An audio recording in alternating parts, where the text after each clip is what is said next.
이은삼 목사님께서 단을 쌓다라는 제목으로 말씀 선포하시겠습니다.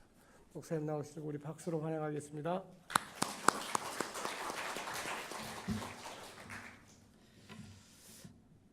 매주 박수를 쳐주니까 좋습니다. 우리 성가대가 날로 잘 해서 정말 고맙습니다.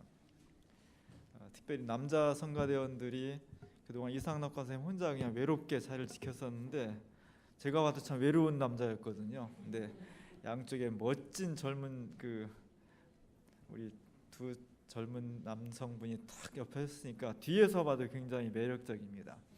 또 소프라노도 굉장히 많이 나와줘서 옛날에도 물론 잘했지만 요즘 아주 성가대가 참 잘해서 좋습니다.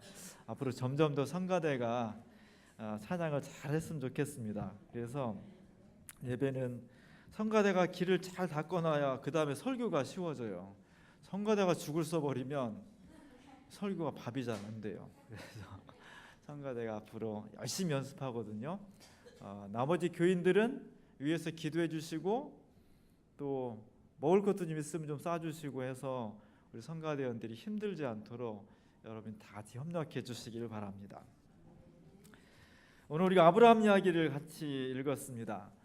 아브라함 이야기 할 때는 그냥 아브라함이라고 말하지 않고 반드시 그 앞에 믿음의 조상 아브라함 또는 복의 근원 아브라함 이렇게 말을 합니다.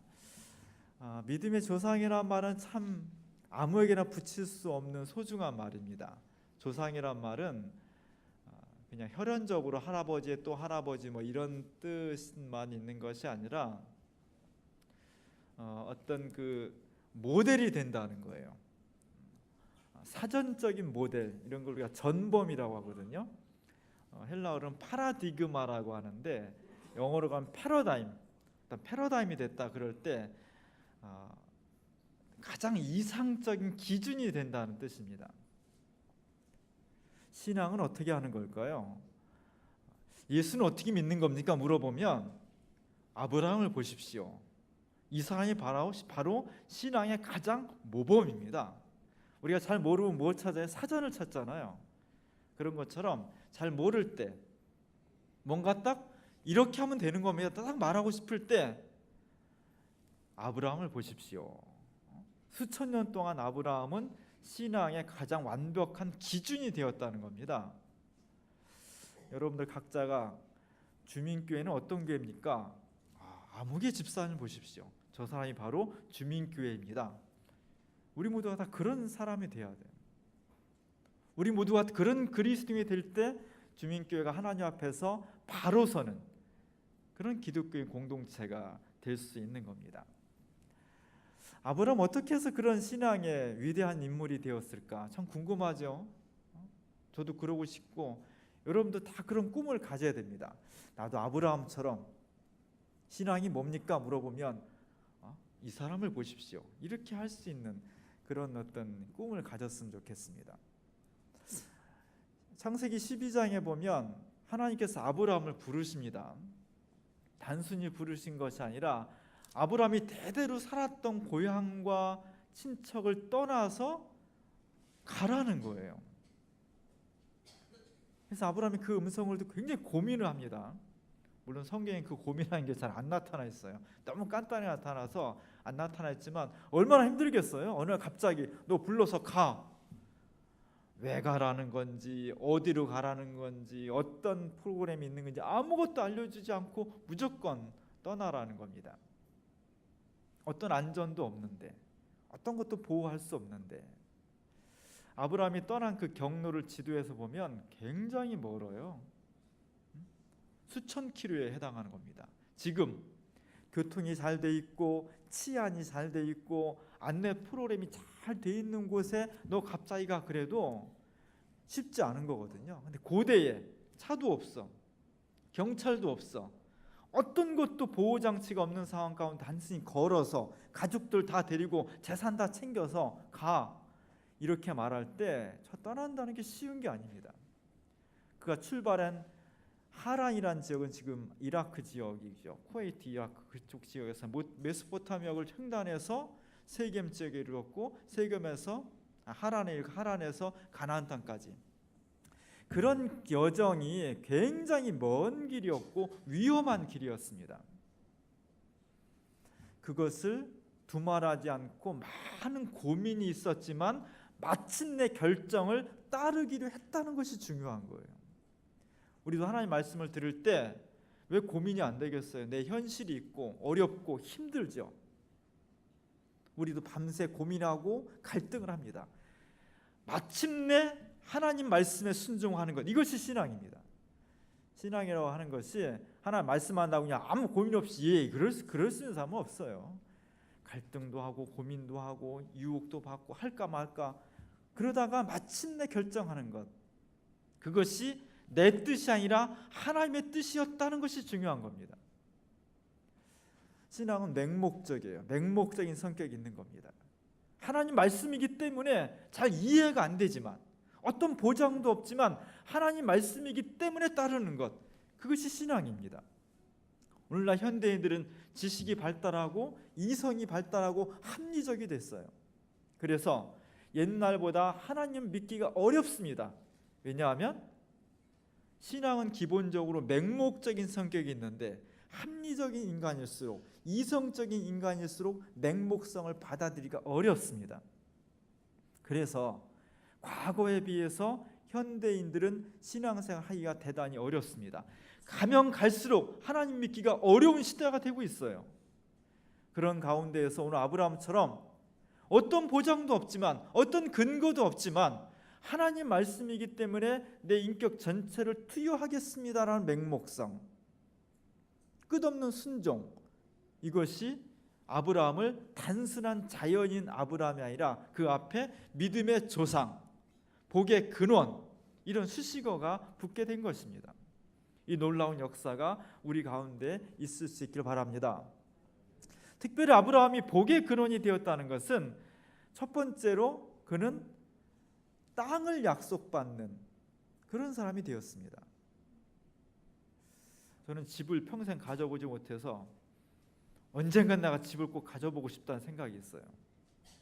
집을 못 가지면 맨날 전세로 2년마다 한 번씩 재계약해야 돼. 제일 무서운 사람이 집주인이야. 올해는 얼마 올려달랄까. 다행히 그 돈이 마련되면 올려줄 수 있지만 못 올려주면 이사 가야 돼요.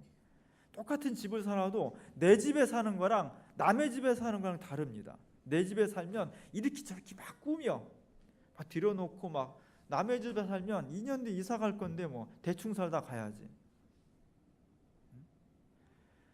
이스라엘 사람들은 대대로 유목민이었습니다. 유목민은 한 곳에 정착할 수 없는 사람들이에요. 늘 물을 따라서 풀을 따라서 이동해야 돼. 정착해서 생산물을 잉여하고 잉여 생산물을 통해서 문화를 발전시킬 수 있는 가능성이 없어요. 그들에게 늘 부러운 것은 우리는 언제 이사 안 가나, 우리는 언제 정착해서 살아보나. 광야에서 늘 유랑하면서 살아갈 때 가나안 저편, 요단강 저편의 가나안 땅의 사람들은 너무너무 부러운 거예요. 이사 가지 않아도 되고, 땅이 비옥하니까 농사가 잘 되고 가축도 키울 수 있고. 그들의 오래된 소원은 우리에게 땅을 주십시오 하는 것이었습니다. 근데 하나님께서 아브라함에게 너에게 땅을 주겠다는 거예요. 그들이 가장 소원했던 것 중 하나를 하나님께서 이루어진 것입니다. 그는 어떻게 해서 그런 큰 복을 받았을까?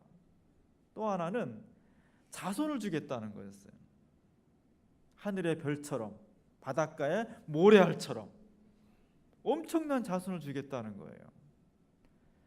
아직 자식도 없는데, 이미 아이를 낳을 수 있는 시기가 지나버렸는데 그런 약속을 해주신 거예요. 오늘날에는 자손 많이 낳으십시오 그러면 칭찬이 아니죠, 복이 아니지.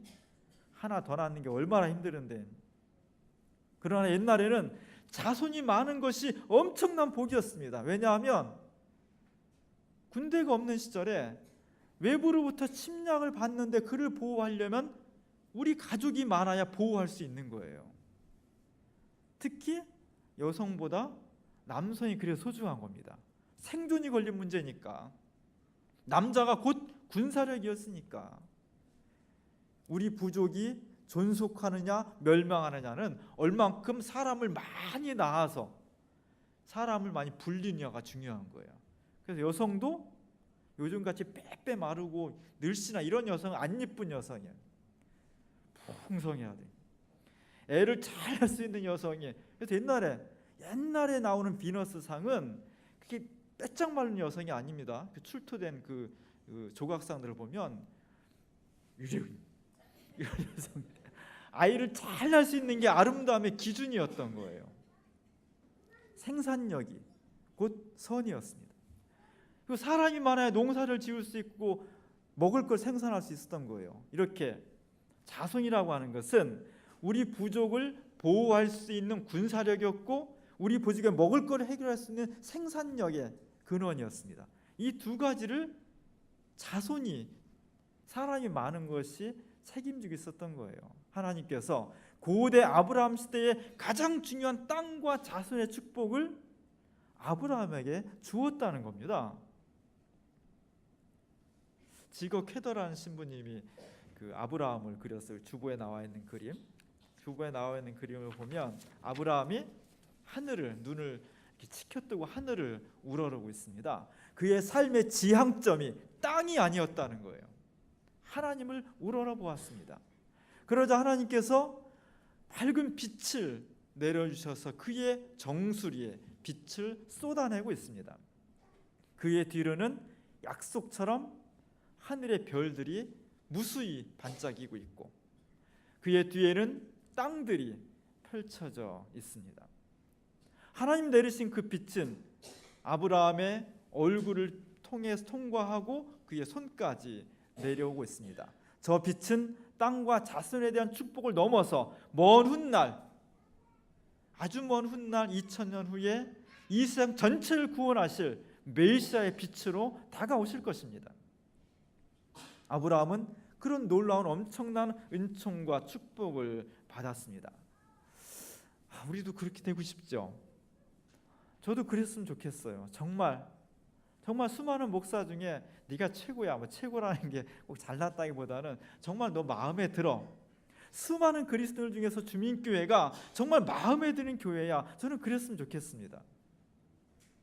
어떻게 그렇게 됐을까? 아브라함은 오늘 본문에 보니까 아브라함이 길을 떠나서 세겜에 들어왔을 때 첫 번째 한 것은 단을 쌓았습니다.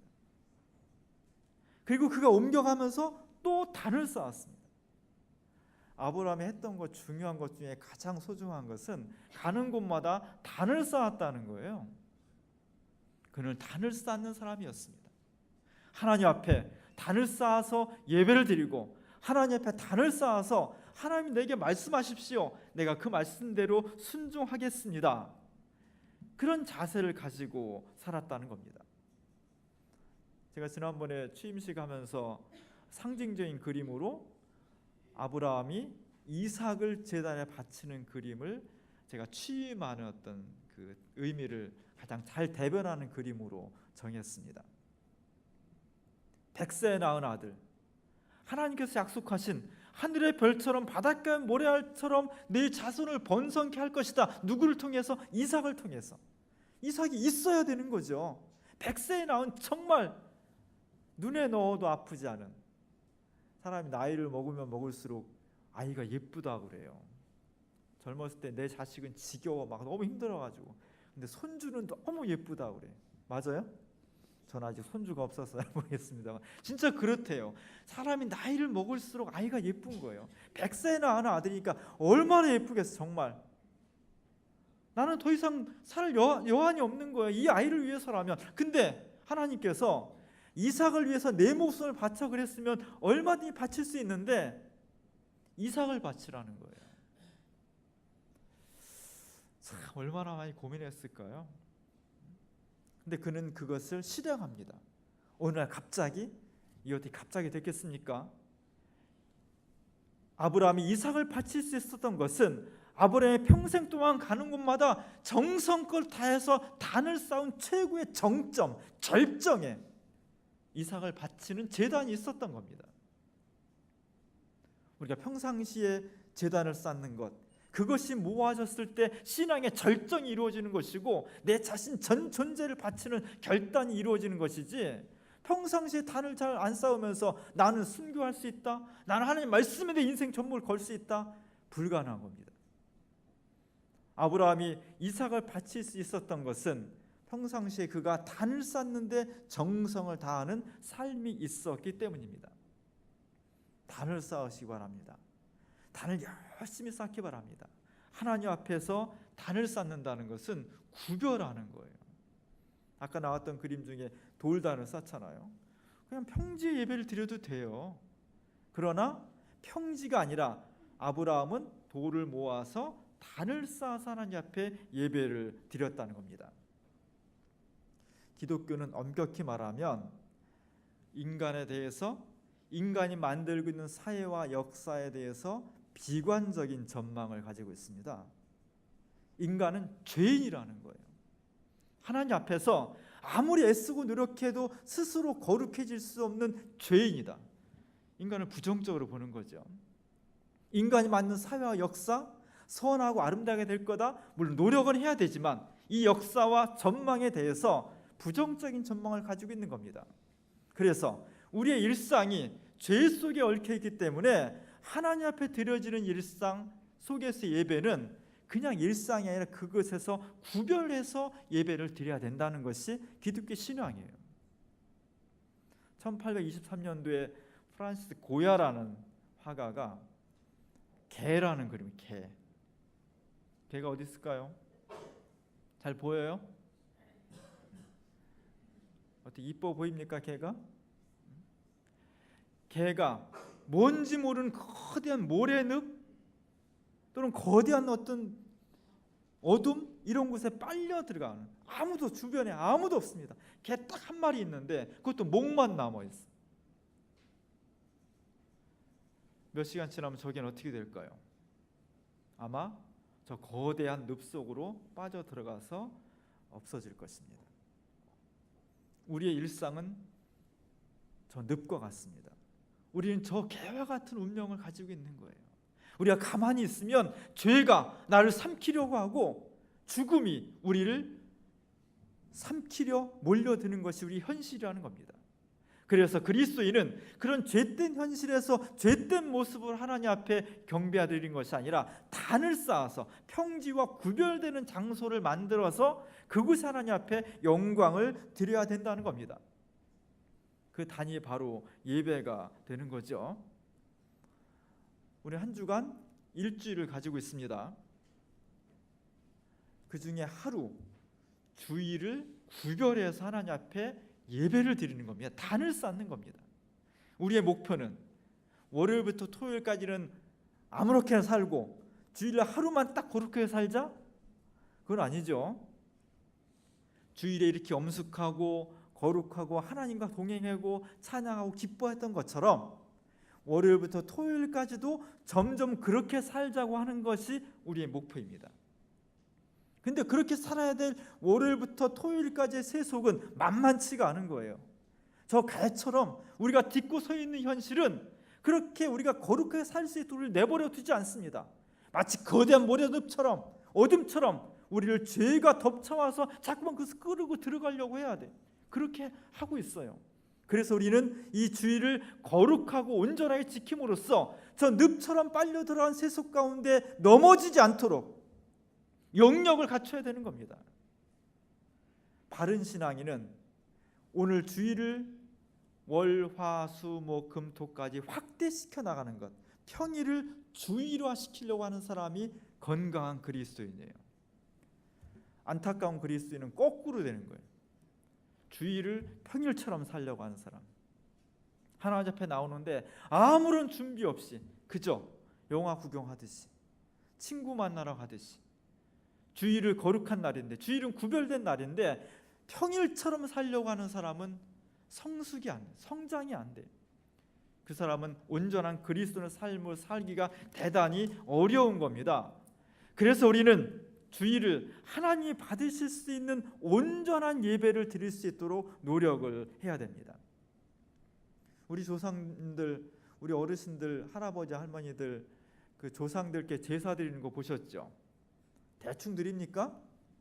제삿날 돌아오면 그 전날부터 목욕 재개하고 머리 감고 집안 청소 다 하고 식구들 다 모여서 막 전 부치고 제사상도 밥상처럼 막 차려요.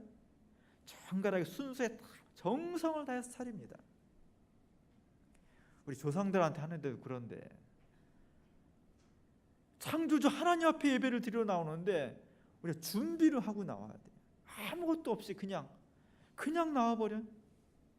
안 나오는 것보다 낫습니다만 기왕 나오는 거 하나님 받으시는, 정말 하나님 기뻐하시는 예배를 드릴 수 있도록, 산 제사가 될 수 있도록, 신령과 진정으로 드리는 예배가 될 수 있도록 우리가 노력을 해야 되는 거죠. 우리는 지금 예배 드리는데 별로 어려움이 없습니다. 예배 드려 교회 간다고 누가 때리지도 않고 경찰서 잡아가지도 않아요. 그러나 이렇게 되기까지 지난 2000년 동안 수많은 그리스도인들이 이 주의를 지키기 위해서, 주일에 예배 드리기 위해서 목숨을 걸었던 겁니다. 구약의 외경에 마카비서라는 게 있는데, 마카비서에는 주전 2세기 정도에 시리아 사람들이 이스라엘을 쳐들어와 가지고 막 싸움을 해서 죽이고 막 난장판을 만들어놨어요. 하나님의 성전을 막 불태우고 막 돼지 머리 갖다 놓고 막 모욕하고, 신실한 마카비 가문이 이것에 독립운동을 일으킨 겁니다. 수많은 사람들이 여기 함세해서 시리아와 대등한 관계를 갖고 일정 기간 동안 독립을 합니다. 시리아 사람들이 보니까 저놈들이 만만치 않은 거예요. 독립운동가들이. 약점을 보니까 이 사람들이 안식일을 철저히 지키는 거예요. 안식일에 싸움을 못해. 일부러 안식일에 싸움을 걸어오는 겁니다. 어떻게 전쟁을 치러야 되는데 안식일을 범할 수는 없고, 그래서 이스라엘 사람들 1000명이 시리아 사람들에 의해서 그 자리에 칼에 맞아 죽습니다. 안식일을 지키기 위해서, 거룩한 하나님의 나라를 지키기 위해서. 지금같이 굉장히 합리적인 사람들이면 이 안식일에도 목숨은 살아야지, 그것이 하나님의 뜻이라고 이렇게 저렇게 다 합리화시켜서 얘기를 했겠죠. 옛날 사람들은 그러지 않았어요. 그냥 곧대로 안식일에 아무것도 하지 말아라, 아무것도 안 한 거예요. 시리아 사람들 칼 들고 죽이면 그냥 죽이십시오 하고 죽었다는 거예요. 그렇게 철저하게 안식일을 지켰다는 겁니다. 그 정신, 그 신앙 고백이 있었기 때문에 오늘날 많이 약화됐음에도 불구하고 우리가 주의를 지킬 수 있었던 겁니다. 우리 부모님 세대들만 하더라도 교회 간다고 해서, 물론 고이 간 사람도 있지만 교회 갈 때마다 빗자루 얻어맞고 온 사람도 많아요. 그럼에도 불구하고 예배를 한번 드리기 위해서 수십 리길을 박 굶어가면서 매맞아가면서 그 전통이 한국교회를 지금 살리고 있는 겁니다. 거기 예배만 지금 우리는 얼마나 편해요. 제발 좀 교회 좀 가달라고. 교회 뭐 밥도 주지, 그냥 어떤 상도 주지. 목사님 너무나 고맙다고 막 그냥 고맙긴 뭘 고마, 여러분들 위해서 교회 다니는 건데. 아무 어려움이 없어요. 우리 예배를 잘 드려야 됩니다. 정말 하나님 앞에 정성껏 예배를 드려야 돼. 어떻게 예배를 드려야 되느냐? 신령과 진정으로. 첫 번째, 예배가 기다려져야 돼. 예배 시간 좀 기다리세요. 또 돌아왔네 이러지 말고 정말 기다리던 예배 시간이 왔습니다. 사랑하는 애인을 만날 때 이렇게 시간이 안 가지? 빨리 만나야 되는데, 그런 마음이잖아요.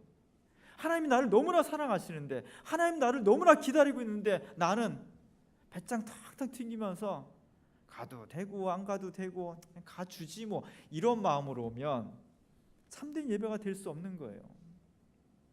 유럽 사람들은 축구가 종교입니다. 축구. 영국 프리미어 리그인가 뭔가 저 5만 명 6만 명 들어가는 저기에 들어가기 위해 저거 티켓도 되게 비싸거든요. 몇십만 원씩 해요. 근데 저 경기가 있는 날이면 정말 옷 멋지게 차려입고 애 탁 데리고 경건하게 축구장으로 향하는 게 유럽 사람들이에요. 얼마나 기다리는지 몰라요. 우리나라 야구 팬들은 벌써 3월인가 4월 달인가 야구 언제 개장하지, 언제 오픈하지 손꼽아 기다리고 있어요. 스포츠도 그렇게 기다리는데, 하나님 만나라고, 하나님께서 우리에게 은혜를 베풀어 주시고 복을 주신다는데 기다려야죠. 기다리면서 예배를 준비해야죠. 신령과 진정으로 드리는 예배는 기다리는 예배 속에서만 가능한 것입니다. 예배를 기다리시기 바랍니다. 두 번째, 신령과 진정으로 드리는 예배는 시간을 잘 지켜야 돼요. 시간. 우리 예배가 많아요. 일주일에 한 번 있잖아요. 일주일에 한 번 나오잖아요. 대부분 다. 예배 시간이 깁니까? 1시간 예배 드리잖아요. 일주일 중에서 하루 1시간 예배 드리는데 그걸 시간을 못 맞추면 어떻게 하겠어요? 11시 밴드 11시. 11시가 왜 이렇게 어려운지 모르겠어요. 목사가 볼 때 11시가 왜 이렇게 어려운지 모르겠어요. 11시 반으로 바꿀까요? 소용없어요. 11시 예배면 11시 예배 딱 맞춰 와야 돼요. 바리새파 사람들은 자기 율법을 지키기 위해서 훨씬 더 노력을 많이 했습니다. 예수님이 바리새인들보다 더 의롭지 않으면 천국에 갈 수 없다 그랬거든요. 그건 무슨 얘기냐면 바리새파 사람들은 율법을 지키는데 안식일을 지키기 위해서, 안식일은 원래 금요일날 해 질 때부터 토요일날 해 질 때까지예요. 그럼 우리 지금 한 6시나 7시 정도 되겠죠. 안식일을 지키려면 6시 7시부터 하면 돼, 보통 이렇게 생각하잖아요. 근데 경건한 바리새파 사람들은 안식일은 금요일날 오후 3시나 4시쯤부터야 라고 마인드 컨트롤한 거예요.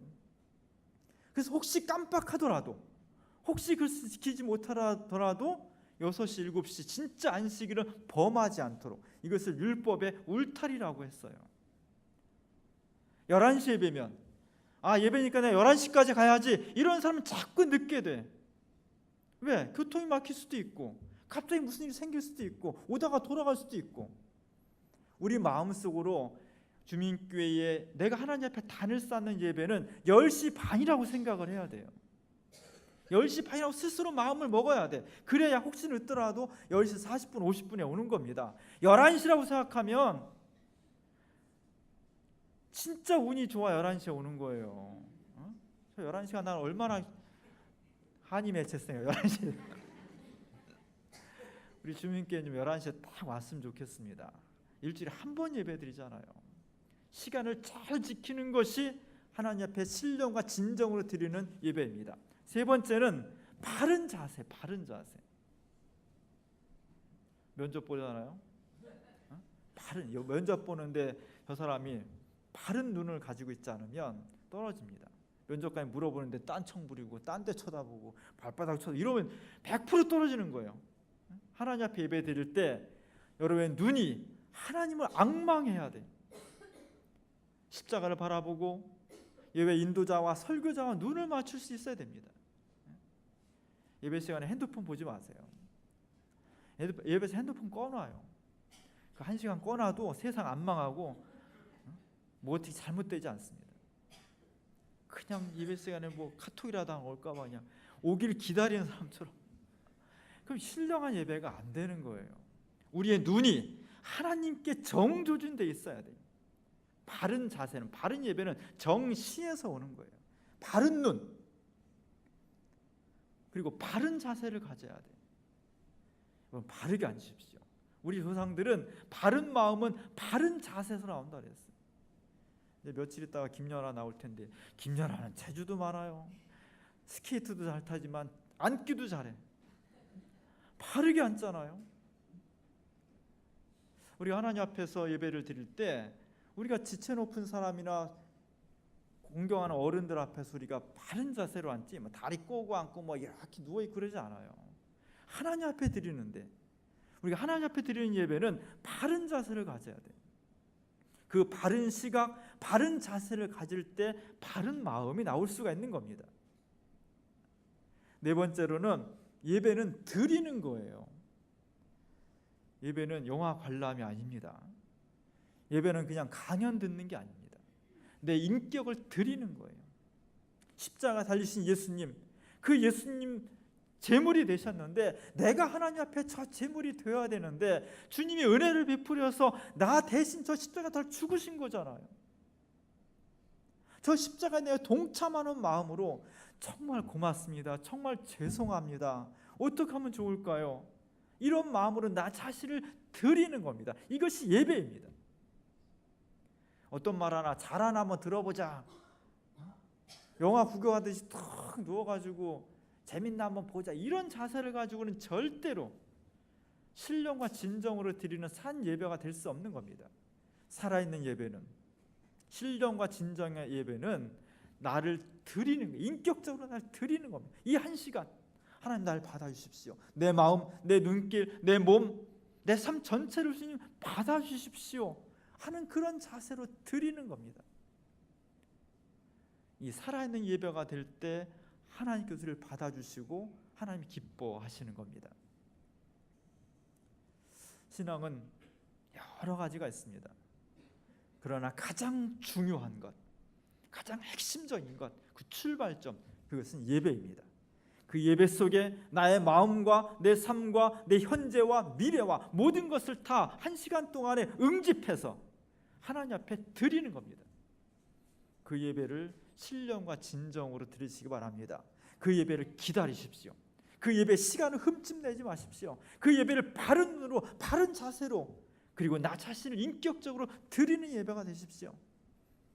그리할 때 하나님께서 아브라함을, 자연인 아브라함이 아니라 그 앞에 믿음의 조상, 믿음의 범례, 믿음의 모델, 복의 근원, 이런 엄청난 은총을 베풀어 주셨습니다. 그것을 아브라함에게만 주시겠습니까? 하나님의 약속은 그렇게 사는 모든 사람에게 하나님께서 믿음의 조상이요 복의 근원이라는 칭호를 주시겠다는 겁니다. 왜 우리가 그걸 마다하겠습니까? 어렵습니까? 절대로 어렵지 않습니다. 신령과 진정으로 예배를 드리는, 단을 쌓는 우리의 신앙이 그렇게 함으로써 하나님 앞에 영광이 되고 하나님의 은총이 우리의 삶과 가정과 일터에 충만할 수 있기를 주님의 이름으로 간절히 축원합니다. 기도하겠습니다. 은혜로우신 하나님 감사합니다. 아브라함이 하나님 앞에 단을 잘 쌓아서 믿음의 조상, 복의 근원이 되었던 것처럼 오늘 우리도 하나님 앞에 신령과 진정으로 예배 드리기를 원합니다. 하나님이 우리를 사랑하신 것처럼 우리도 하나님을 정말로 사랑하는 이 한 시간의 예배가 될 수 있도록 우리의 몸과 마음, 우리의 영혼을 주님께서 정비시켜 주시고 하나님 중심으로 살아갈 수 있는 신앙인들이 다 될 수 있도록 인도하여 주시옵소서. 예수님의 이름으로 기도합니다.